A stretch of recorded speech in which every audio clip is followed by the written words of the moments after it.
성막 강의 62번째 시간입니다. 오늘은 지성소와 법궤 속에 담겨져 있는 만나에 관하여서 공부하고자 합니다. 지성소와 법궤, 첫째, 만나. 지성소와 법궤 만나를 보면서 예수 그리스도를 발견하는 놀라운 일이 되기를 원합니다. 예수 그리스도는 사랑이십니다. 지성소 내에 법궤가 있습니다. 이 법궤 속에 둔 두 개의 돌비가 있습니다. 아론의 쌍난 지팡이가 있습니다. 그리고 만나를 담은 항아리가 있습니다. 이 만나를 오늘 집중적으로 공부하면서 예수님을 발견하는 시간을 가지고자 합니다. 주님의 말씀은 여러분의 영혼과 여러분의 삶 속에 역사하시기를 원합니다. 지금 이곳은 성소입니다. 성소에는 7 등대가 있고 또 떡상이 있고 향단이 있습니다. 이 향단의 향은 이 등대 불을 끌 때에, 아침에 이제 불을 끄게 될 때 그때에 향을 피워 올립니다. 또 이 저녁에 등대 불을 켤 때에 향을 피워 올립니다. 그래서 향을 아침과 저녁에 각각 한 번씩 2번 피워 올리는 곳입니다. 오늘은 지성소 내라고 해서 지성소 내에 여기에 법궤가 있습니다. 언약궤라고도 하고 법궤입니다. 좀 특별히 따로 그림을 올려놨는데 이 법궤 속에 지팡이가 하나 있습니다.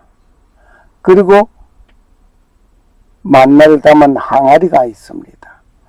2개의 돌비가 담겨져 있습니다. 오늘 본문을 읽겠습니다. 본문의 말씀은 출애굽기 16장 14절에서 18절입니다. 그 이슬이 마른 후에 광야 지면에 작고 둥글며 서리같이 세미한 것이 있는지라. 이스라엘 자손이 보고 그것이 무엇인지 알지 못하여 서로 이르되 이것이 무엇이냐 하니 모세가 그들에게 이르되 이는 여호와께서 너희에게 주어 먹게 하신 양식이라. 여호와께서 너희에게 주어서 먹게 하는 양식이라고 하였습니다. 여호와께서 이같이 말씀하시기를 너희 각 사람의 식량대로 그것을 거둘지니 곧 너희 인수대로 매명에 한 오멜씩 취하되 각 사람이 그 장막에 있는 자들을 위하여 취할지니라 하셨느니라. 매명 한 사람당 한 오멜씩 취하라고 했습니다. 인원이 2사람이라면 2사람이면 2오멜입니다. 한 사람이 한 오멜이기 때문에 2사람은 2오멜. 5사람이라면 5오멜이 되겠습니다. 이스라엘 자손이 이같이 하였더니 그 거둔 것이 많기도 하고 적기도 하나. 사람의 욕심이 있는지라 한 오멜씩 거두라고 했는데 사람당 한 오멜씩 거두라고 했는데 거두다 보니 더 거두었습니다. 더 많이 거두었습니다. 그러기도 하고 또 그러다 보니 또 부족하게 거둔 자도 있었다 말입니다. 오멜로 되어 본저 많이 거둔 자도 남음이 없고 적게 거둔 자도 부족함이 없이 각기 식양대로 거두었더라. 출애굽기 16장 14절에서 18절까지입니다. 참 묘하지요. 오멜로 되어보니까 많이 가져왔는데 남음이 없었고 또 좀 부족하게 거둔 것 같았는데 부족함이 없이 각양의 식양대로 거두게 되었다 말입니다. 성막을 통하여 예수 그리스도를 발견하는 오늘 여러분과 내가 됩시다. 이 성막에는 세 분류로 크게 나누어 볼 수 있겠습니다. 먼저 성막들을 보게 됩니다. 성막들에는 번제단과 물두멍이 있습니다. 그리고 또 하나는 성소가 있겠습니다. 성소는 10m, 5m의 넓이로서 여기에 떡상과 7등대와 향단이 있습니다. 그리고 지성소가 있습니다. 이 지성소에는 법궤가 있습니다. 이렇게 성막들, 성소, 지성소 이렇게 구분하여 놓게 됩니다. 성막 문을 열고 들어서면 성막문을 열고 들어서게 되면 성막들이 있게 되죠. 그림을 보는 바와 같이 뜰이 있게 됩니다. 성막문은 예수 그리스도를 상징한다고 공부하였습니다. 양의 문이라고 말씀을 드렸습니다. 이 문을 열고 들어서면 번제단이 있습니다. 이 번제단이 있는데 이 제사장이 성소에 들어가기 전에 손발, 수족을 씻는 물두멍도 있습니다.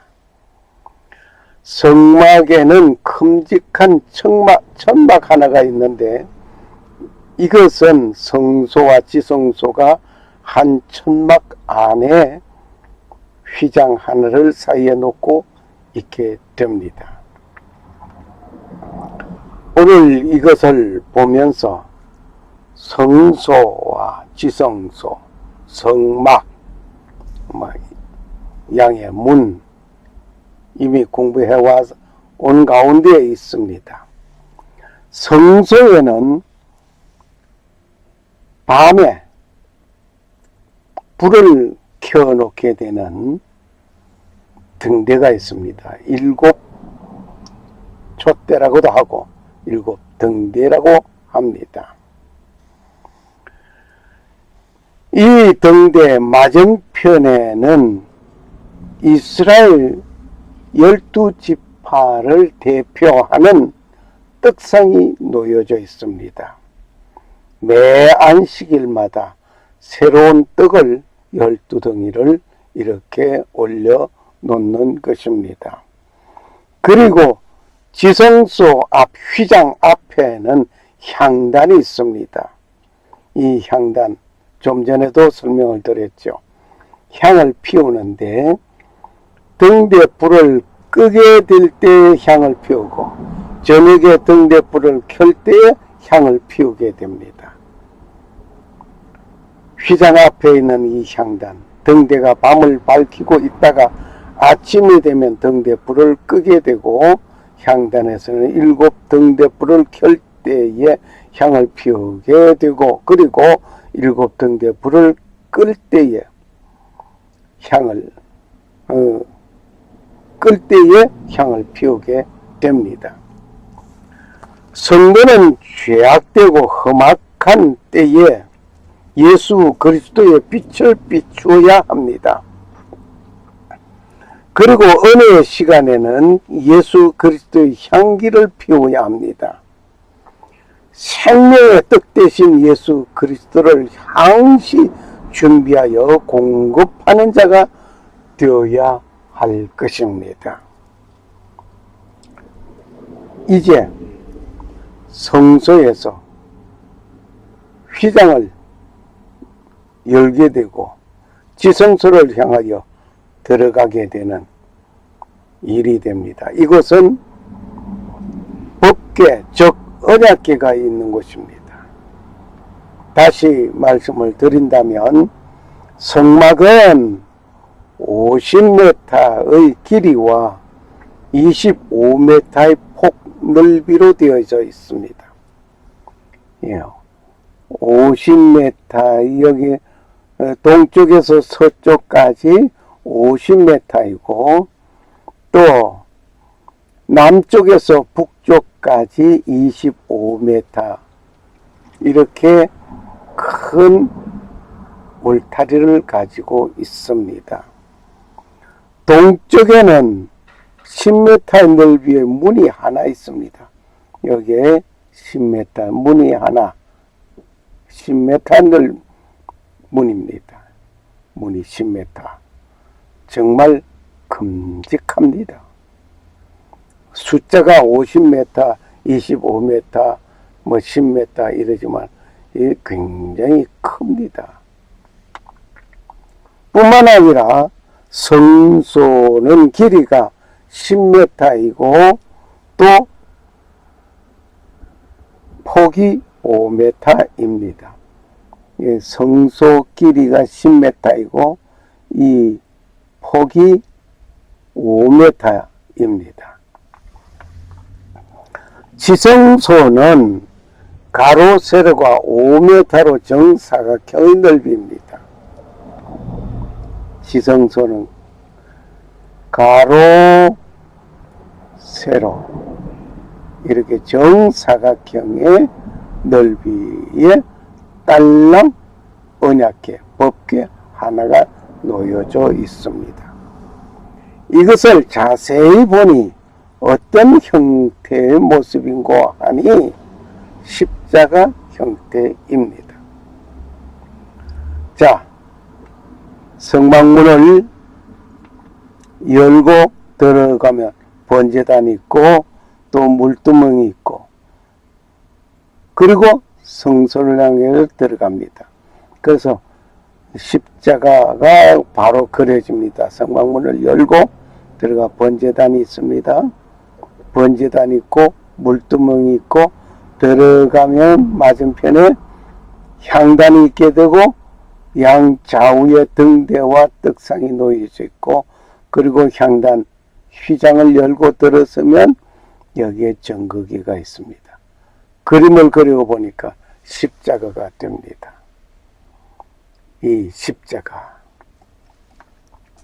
성막문을 열고 들어서면 번제단, 물두멍 그리고 성소에 들어서면 등대와 떡상이 서로 마주보고 있습니다. 향단을 지나 지성소에 들어서면 정거궤, 법궤 또는 언약궤라고 합니다. 지성소 안에 들어와 있습니다. 지성소와 성막 옆에는 본 사진, 여러분과 함께 보고 있는 이 사진입니다. 지성소는 사방 5m로 정사각형의 넓이입니다. 오늘 이 모습을 보면서 예수님께서 십자가에서 죽임을 당할 것이다. 양팔이 벌려질 것이다. 한 손에 떡이요 한 손에 빛 대신 예수 그리스도 등대. 우리는 여기서 의미심장하게 한번 그려보는 그림이었습니다. 오늘 우리는 지성소 안에 휘장을 열고 들어온 겁니다. 지성소 안에 휘장을 열고 들어오게 되는데, 이 휘장을 열고 들어간 성소의 첫 휘장을 열게 되면 성막과 성막 외부의 구분을 짓기 위해서 이렇게 휘장 하나가 놓여져 있습니다. 이걸 말하죠.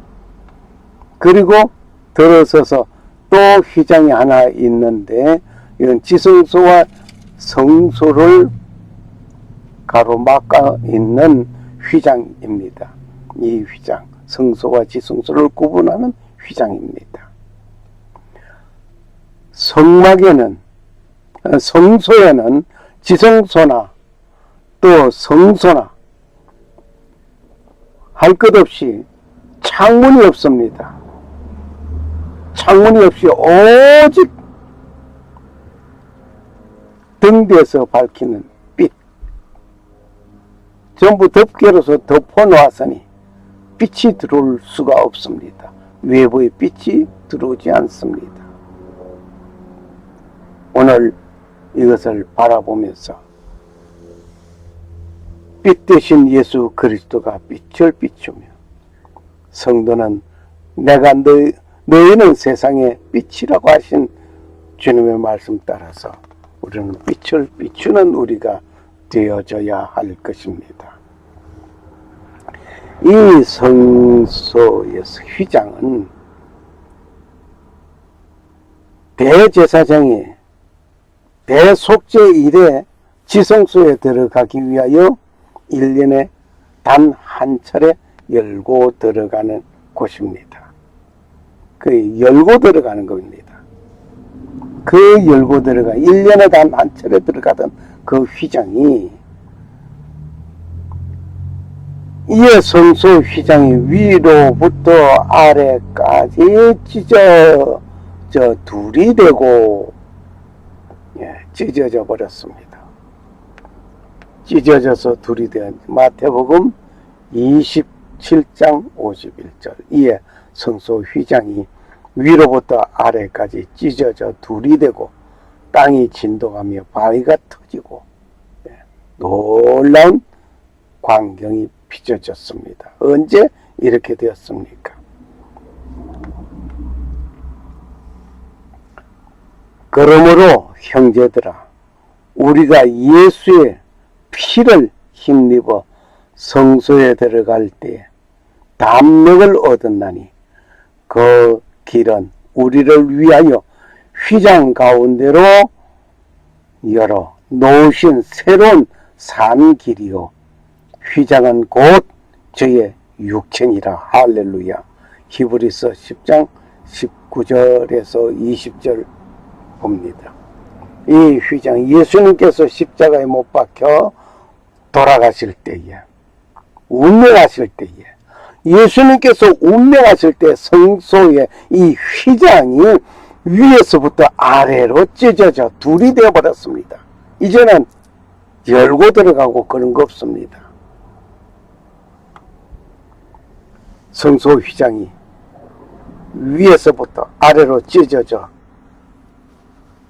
만약에 밑에서부터 찢어져 올라갔다 한다면은 인위적인 어떤 작업이라 말입니다. 그리고 땅이 진동하여 바위가 터진 것은 그 터진 틈 사이로 예수님께서 흘리신 피가 흘러내린 것이 언약궤 위에 속죄수에 적시어졌습니다. 이 동영상은 강의 끝부분에 가서 보시겠습니다. 기대하시길 바랍니다. 정거궤 속에 두 개의 돌비가 있습니다. 역대하 5장 10절에 보면 모세가 호렙에서 넣은 것이었습니다. 처음에는 정거궤 속에는 두 개의 돌비와 만나를 담은 항아리를 법궤 속에 두도록 하였습니다. 아론의 쌍난 지팡이는 법궤 앞에 두게 하였습니다. 만나를 담은 항아리,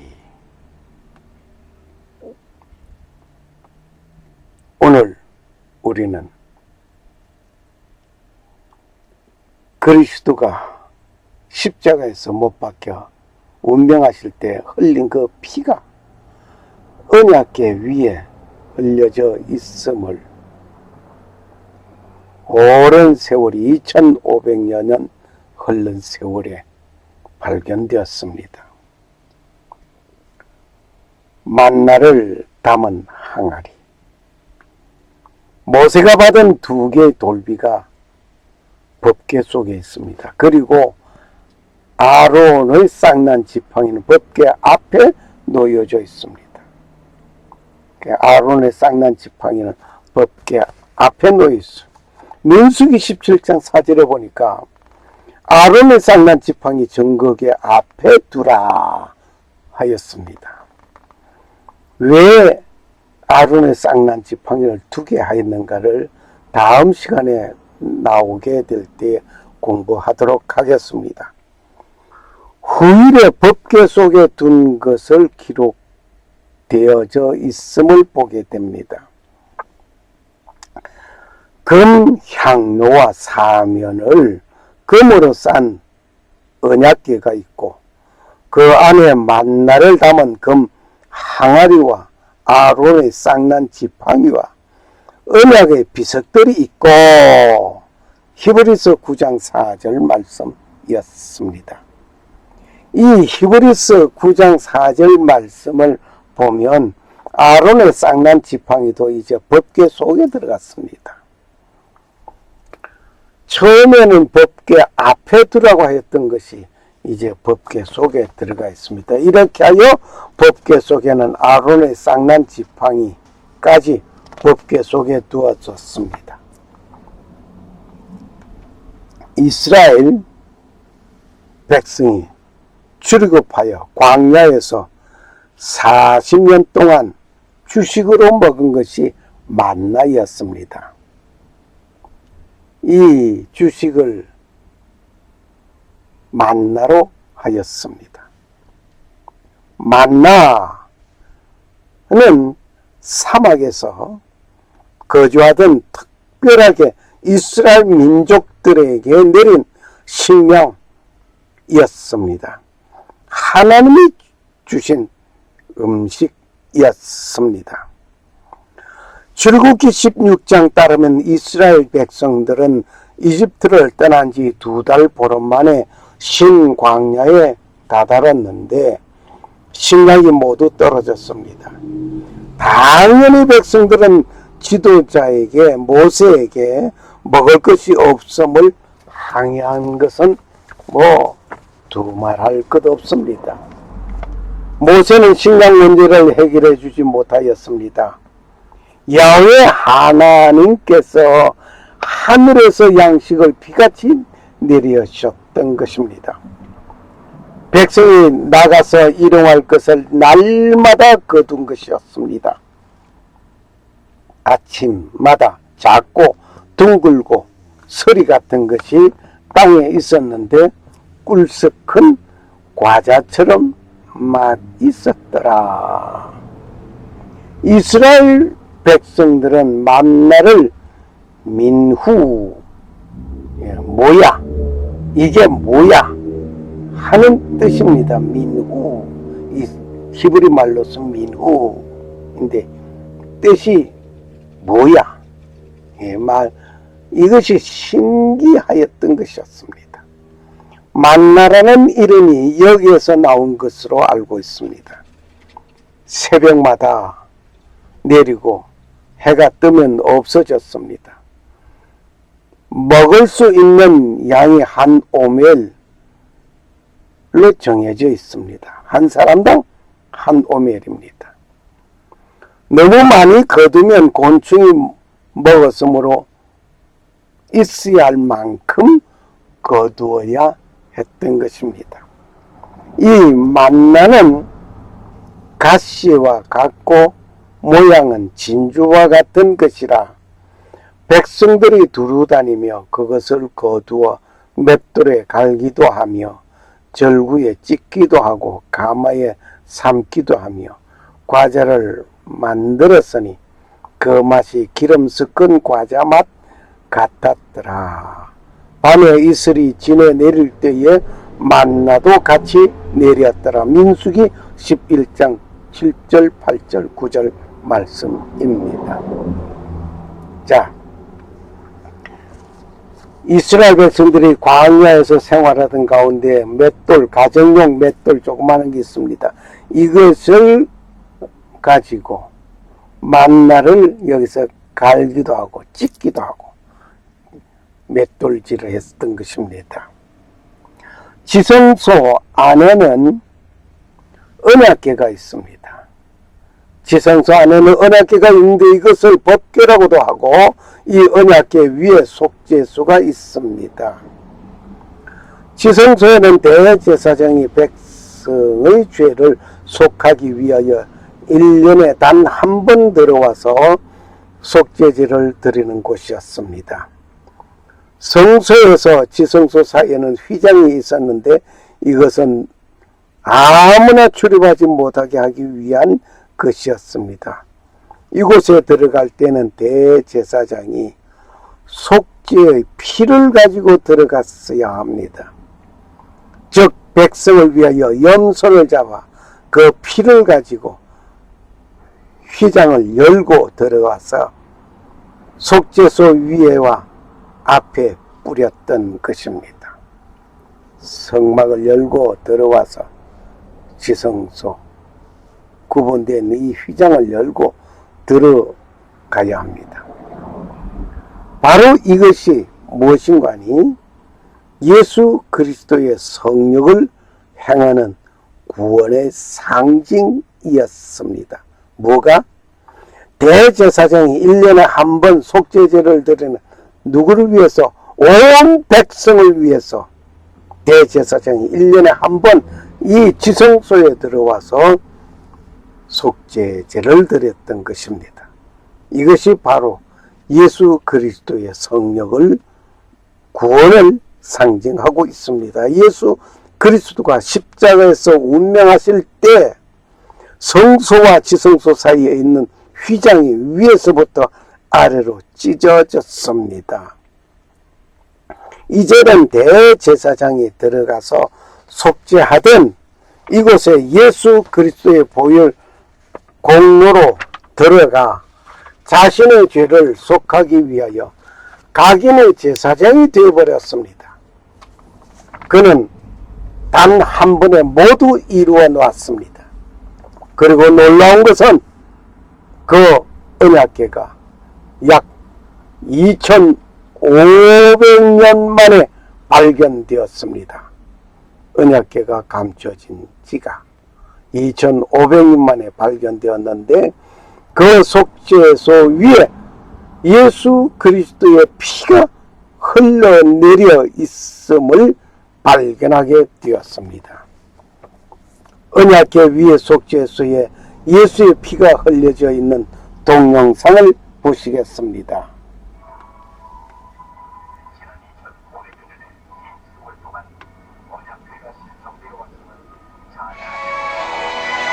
지난 2500여 년의 긴 세월 동안 언약궤가 실종되어 왔음은 잘 알려진 사실이며 그동안 그 행방에 대해 여러 가설들과 추측들이 난무하는 가운데 언약궤를 찾으려는 수많은 시도들이 있었습니다. 그런 가운데 수년 전 권위 있는 고고학자이며 독실한 크리스천인 란 와이어트가 성지를 방문 중 성령님의 강권적인 강화 감동에 의해 골고다의 예레미야 동굴 속에 언약궤가 감춰져 있다는 확신을 얻게 됐고 이스라엘 정부의 정식 허가를 받아 수년 동안 탐사를 하게 됐던 것입니다. 그 언약궤는 바벨론의 침략을 받았던 때에 약탈을 피해 황급히 운반되어 당시 Real quickly, okay. Dried blood is dead blood. Everybody knows that, all right? They can test the blood of the pharaohs, the mummies of the pharaohs, all right? There's certain things they can do. They cannot get a chromosome count by any method I'm familiar with, all right? Things keep changing. I don't profess to know everything. However, there's no way I know that you can get a chromosome count out of dead blood. You can get a DNA and some other things, but not a chromosome count. All right? That's done by living white blood cells. Now then, first of all, in this analysis, I took the blood into a laboratory in Israel. I asked one of the people I work with in antiquities, where is a good laboratory that does reliable work? And they said, such and such, such and such. I took it. I just said, please examine this blood and tell me what you can tell me about it. All right? They said, well, look, we're going to reconstitute it. We're going to put it in normal saline and keep it at body temperature for 72 hours with gentle swirling. All right? That's their business. That's great. I said, now I want to be there when you check it out. They said, fine. So I was back. They checked it out. I said, now, they said it's human blood. We can tell that. They did whatever tests they need to do. And then I said, take some of the white blood cells and put them in a growth medium and keep them at body temperature for 48 hours. And they said, well, that'll do no good because it's dead blood. I said, would you please do that for me? And they said, okay, we'll do it. So anyway, I said, I want to be there when you take it out and examine it. So I was back there. They took it out, examined it under a microscope, and the one technician called the other one over there, and then they called the boss over there, and they were talking Hebrew a mile a minute there for a little bit, and they looked at me and they said, Mr. Wyatt, this human blood only has 24 chromosomes in it. Everybody else has 46. You see, 23 from your mother, 23 from your father, 22 autosomes from your mother, 22 autosomes from your father. You get an X from your mother, you may get an X or Y from your father. All right? This blood had 23 chromosomes from the mother's side, one Y chromosome only. You see, the child could not have developed if they hadn't had the autosomes from the mother. So all of his physical characteristics were determined by his mother's side of the family, her autosomes. His maleness was determined by this one Y that came from the source, not a human male. Then they said, this blood is alive. And then they said, whose blood is this?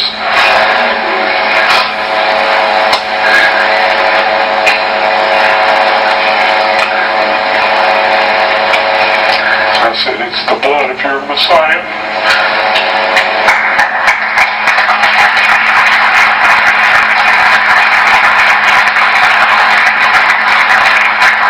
And I assure you, those men's lives have changed. 만나를 보면서 예수님을 찾아봅시다. 기록된 바 하늘에서 저희에게 떡을 주어 먹게 하였다 함과 같이 우리 조상들은 광야에서 만나를 먹었나이다. 예수께서 이르시되 내가 진실로 진실로 너에게 이르노니 하늘에서 내린 떡은 모세가 준 것이 아니라 오직 내 아버지가 하늘에서 내린 참떡을 너에게 주셨나니. 모세가 준 것 같았지만 하나님이 허락해 주신 것입니다. 하나님의 떡은 하늘에서 내린 세상에게 생명을 주는 것이었습니다. 이 만나는 이스라엘 백성들이 40년 동안 광야에서 주식으로 먹게 된 양식이었습니다. 하늘에서 준 떡이었습니다. 하늘에서 준 빵이었습니다. 농사 짓지 아니하고 얻어진 것이었습니다. 수고하지 않고 얻어진 것이었습니다. 저희가 가로되 주여 이 떡을 항상 우리에게 주소서. 누가 이런 말을 하고 있을까요? 사마리아 여인이 내가 생명의 떡이다. 생명수가. 자, 이런 말씀을 나눌 때에 이 떡을 항상 우리에게 주어서 우리가 다시 배고프지 않고 항상 이 떡을 먹고 살아갈 수 있도록 해달라고 하는 부탁이었지요. 예수께서 가라사대 내가 곧 생명의 떡이니 내게 오는 자는 결코 줄이지 아니할 터이요 나를 믿는 자는 영원히 목마르지 아니하리라. 그러나 내가 너희들에게 이르기를 너희는 나를 보고도 믿지 못하는도다 하였느니라. 아니, 보고도 믿지 못하는 믿음, 답답하지요. 예수님 얼마나 답답하셨을까. 그렇게 말씀을 많이 하시고 가르치고 했지만은 보고도 못 믿는 사람, 정말 예수님은 속 터지겠습니다. 아버지께서 내게 주시는 자는 다 내게로 올 것이요 내게 오는 자는 내가 결코 내쫓지 아니하리라. 아버지께서 내게 주시는 모든 자는 다 내게 오는데 결코 혼자 내쫓지 않는다. 예수님 따라가는 우리의 모든 모습은 버림받을 일이 없으니 감사합니다.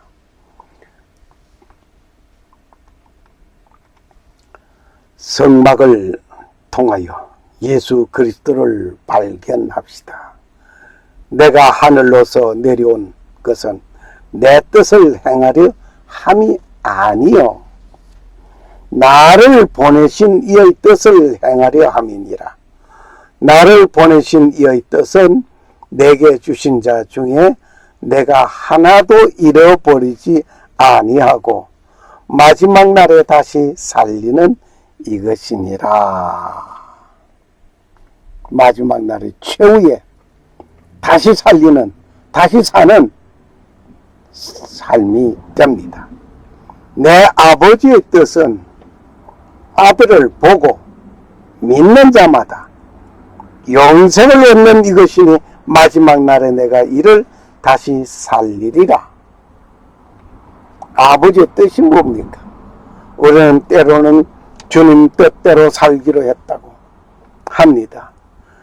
아버지의 뜻대로 하겠다고 합니다. 그런데 아버지의 뜻이 뭐냐고 물을 때에 무엇이 아버지의 뜻입니까? 아버지의 뜻은 예수 그리스도를 보고 믿는 자.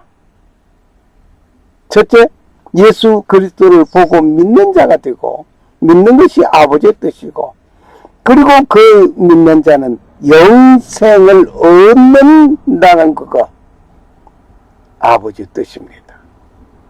마지막 날에 다시 살리는 부활하는 놀라운 역사가 이루어지는 그것이 아버지의 뜻이라. 자기가 하늘로서 내려온 떡이라 하므로 유대인들이 예수께 대하여 수군거려. 내가 하늘로서 내려온 떡이라고 함으로 인해서 유대인들은 예수님에 대하여 수군거리기 시작했습니다. 그러든 말든 내가 곧 생명의 떡이라 라고 예수님께서 확고하게 말씀하십니다. 내가 곧 생명의 떡이라.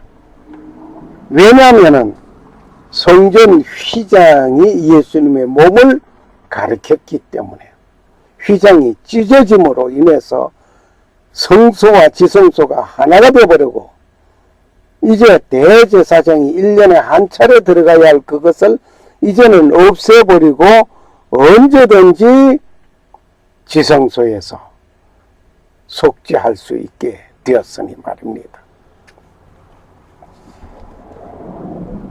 너의 조상들은 광야에서 만나를 먹었어도 죽었거니와 만나를 먹은 사람 광야에서 다 죽었습니다.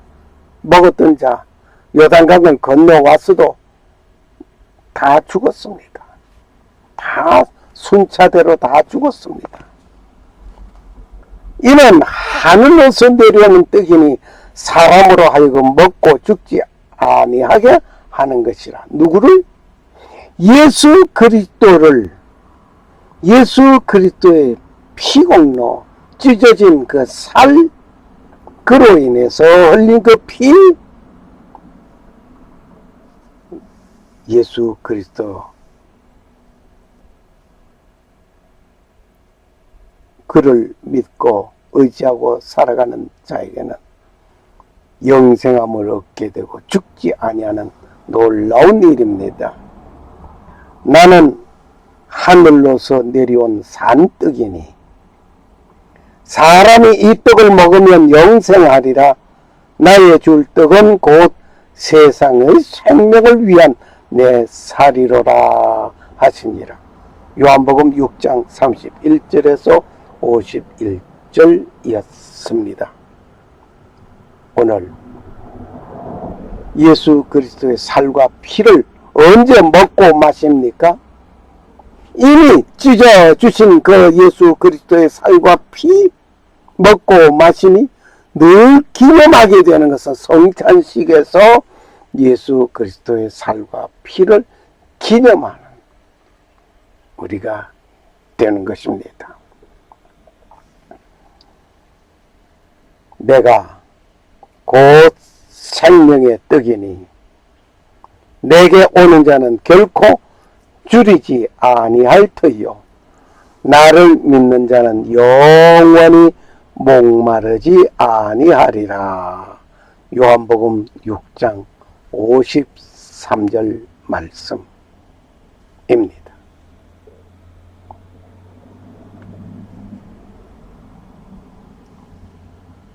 샬롬. 감사합니다. 할렐루야, 할렐루야. 감사합니다. 생명의 떡 되신 예수 그리스도,